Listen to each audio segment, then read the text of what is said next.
may oras, magbibikram ako. Pero, ang pinaka-importante kasi, di ba, kahit na sobrang dami mong activities na ginagawa, kahit mag-gym ka or kung ano man, kung grabe pa rin yung kain mo, walang mangyayari. Yes. So, kailangan mo din i-balance kahit sa food. Correct. So, yun. Anong sa diet mo? Anong binago mo? Actually, kumakain ako, pero paunti-unti na lang. Small meals? O kaya, kunwari, kakain ako marami sa breakfast, sa lunch and dinner, hindi na. O kaya, basta meron akong isang meal na dapat full meal. Oo. Nakatulong ba yung mga sayaw-sayaw mo, no? Oo naman.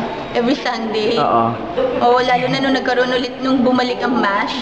Kasi ang tagal na wala, parang 1 month. Kasi Right. kailangan ni Shaina mag-ipahinga yung tuhod niya. Oo nga. Pero you feel sexier? Light. You feel sexier? No, kasi parang hindi ka nagpatalbog. Kasi sila Angel nagpa-sexy. Angel nagpa-sexy dito. Ikaw nagpa-sexy ka. Siguro ang advantage ko na lang kasi sumasayaw nga din ako. Oo. Kasi Angel busy din naman din kasi siya. Pero Correct. nakikita ko kung gaano din siya kapursigido ngayon para hindi mo na kailangan pa sexy. Para ako nga yung dapat Hindi yan sexy sexy mo. naman yun. Ang nipis mo ngayon. Ang nipis mo today. Yeah. Madge, ako sa trailer pa lang nung teleserye, talaga excited na ako. Anong aabangan nila? Marami silang aabangan. Sabi nga, halos everyday, maraming pasabog ng mga linya, maraming pasabog ng mga eksena na parang nangyayari talaga sa totoong buhay.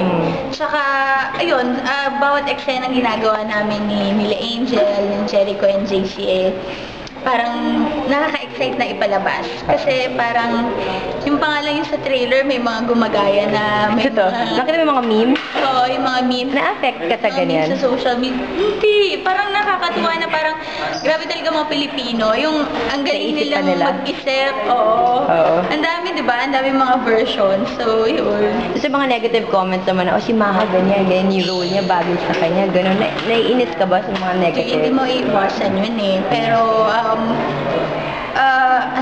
hindi mo iiwasan yun. Pero yun nga, malayo kasi naman yung character ko sa totoong buhay. So, dead mo na lang. Yun lang naman Ah, yung sige, dapat ituloy.